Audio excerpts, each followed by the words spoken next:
வணக்கம் உறவுகளே, எல்லாரும் எப்படி இருக்கீங்க? நல்லா இருக்கீங்களா? என்னடா நம்ம மாட்டுக்கு பெரியம்மன் நோயா அப்படின்னு தானங்க பார்க்குறீங்க. ஆமாங்க, நம்ம மாட்டுக்கு பெரியம்மன் நோய் வந்துருச்சு. இதுக்கு முன்னாடி ஒரு 2 வருஷத்துக்கு முன்னாடி நம்ம மாட்டு கன்றுக்குட்டிக்கு இதே போல தான் சின்ன குழந்த கன்றுக்குட்டிக்கு பெரியம்மன் நோய் வந்துருந்துச்சு. அது கொஞ்சம் நாங்கள் ட்ரீட்மெண்ட் பண்ணிக்கிட்டே இருந்தோம். ஆனால் அது சரியாகலை. சரியாகாமல் அந்த கன்றுக்குட்டி இறந்தே போயிடுச்சு. அதே மாதிரி இப்போ 2 வருஷம் கழித்து 2 மாதம் ஆகுது இந்த கன்றுக்குட்டி பிறந்து. இந்த கன்றுக்குட்டிக்கு வந்திருக்கு. முகத்துலலாம் பாருங்கள் எப்படி வீங்கி போயிருக்குது. உடம்பு ரொம்பவே அந்த கால் தொடையிலலாம் அதிக அளவில் வீக்கமாக இருக்குது. நம்ம டாக்டர் வர வச்சு ஒரு நாளைக்கு 3 ஊசி போட்டுறோம், தடுப்பூசி சொல்லிட்டு. ஒரு நாள் கழித்து ஒரு நாள் ஊசி போடணும்னு சொல்லிட்டு டாக்டர் சொல்லியிருந்தார். அதே மாதிரி நாங்கள் டாக்டர் வர வச்சு தொடர்ச்சியாக 3 தடவை போட்டோம். அது எனக்கு சரியாக பயனளிக்கவில்லை. அதனால் சரி நம்ம நாட்டு வைத்தியம் பண்ணலாம் அப்படின்னு சொல்லிட்டு நாட்டு வைத்தியம் கேள்விப்பட்டு நான் அதை செய்ய ஆரம்பித்தேன். அதே மாதிரி தாங்க போன தடவை நாட்டு மருந்து தான் கொஞ்சம் கை கொடுக்கல.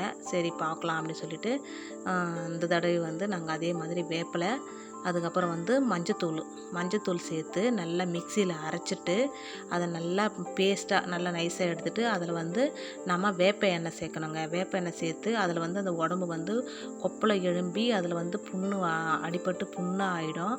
அந்த புண்ணு மேலே நம்ம இதை தடவணும் அப்படின்னா அந்த கசப்பு தன்மைக்கு கொசு எதுவுமே உட்காராது. மாட்டுக்கு கொஞ்சம் தொந்தரவு கொடுக்காது. அந்த மேலே இருக்கிற ரணமும் கொஞ்சம் சரியாக ஆகிடும் அப்படின்னு சொல்லிட்டு இது நாங்கள் போடுறோம். இது போட்டதுக்கப்புறம் பார்த்திங்கன்னா கொஞ்சம் பரவாயில்லைங்க. மாட்டுக்கு இப்போ கொஞ்சம் பரவாயில்ல. பாருங்கள், நம்ம மாட்டுக்கு மேலே என்னுடைய பையன்தான் மாட்டுக்கு மேலே தடவ போகிறான்.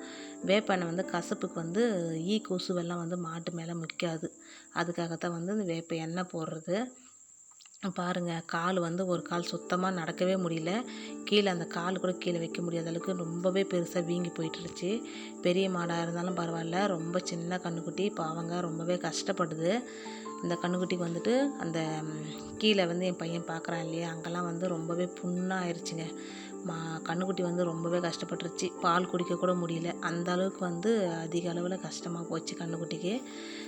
அந்த மாதிரி தொடர்ச்சியாக தினைக்கும் காலையில் இதே மாதிரி தான் நாங்கள் அரைச்சி அந்த பேஸ்ட்டு மாதிரி அரைச்சி நல்லா வேப்பிலையே மஞ்சத்தூள் வேப்பெண்ணெய் இது 3 தான் நாங்கள் தொடர்ச்சியாக போட்டுக்கிட்டே இருந்தோம்.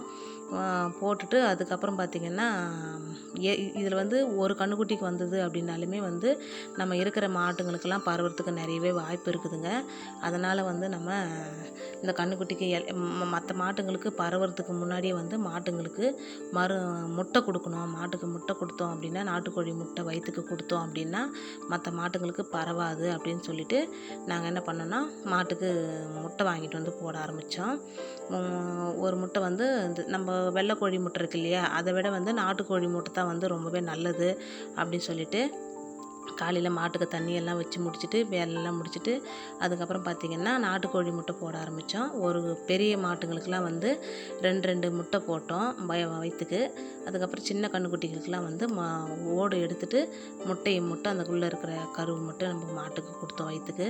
அது கொடுத்ததுக்கப்புறம் தான் பார்த்திங்கன்னா கொஞ்சம் பரவாயில்ல அப்படின்ற மாதிரி இருந்துச்சு. யாரும் மாட்டை என்னடா அவ்வளோ கஷ்டப்படுத்துகிறாங்களே அப்படின்னு சொல்லிட்டு பார்க்காதீங்க. ஏற்கனவே ஃபஸ்ட் டைம் ஒரு முட்டை வயிற்றுக்கு கொடுக்கும்போது சாப்பிட்ருச்சு, ஒன்றும் பிரச்சனை இல்லை. 2வது டைம் கொடுக்கும்போது பார்த்திங்கன்னா சாப்பிட மாட்டேங்குது, முழுசாகவே வெளியில் தள்ள ஆரம்பிச்சிருச்சு. மாட்டுங்களுக்கு வயிற்றுக்கு முட்டை கொடுக்குறோம் அப்படின்னா அந்த நாக்கை பிடிச்சிக்கிட்டு கொடுத்தோம்னா தான் மருந்தாகட்டும் எதுவாக இருந்தாலும் போட்டால் அது வயிற்றுக்குள்ளார போகும். அதனால தான் இந்த மாதிரி பண்ணுறோம். யாரும் மாட்டை இந்த மாதிரி பண்ணுறாங்களேன்னு சொல்லிட்டு தப்பாக எதுவும் நினைக்க வேண்டாம். ஓகே ஃப்ரெண்ட்ஸ், நம்ம மாடு சரியாகணும்னு எல்லோரும் வேண்டிக்கோங்க. நம்ம வீடியோ பிடிச்சிருந்தா ஒரு லைக் பண்ணுங்கள், ஷேர் பண்ணுங்கள், நம்ம சேனலுக்கு சப்போர்ட் பண்ணி சப்ஸ்கிரைப் பண்ணுங்கள். இந்த விவசாய சேனல் பிடிச்சிருந்தா ஒரு லைக் பண்ணுங்கள். Okay, bye friends.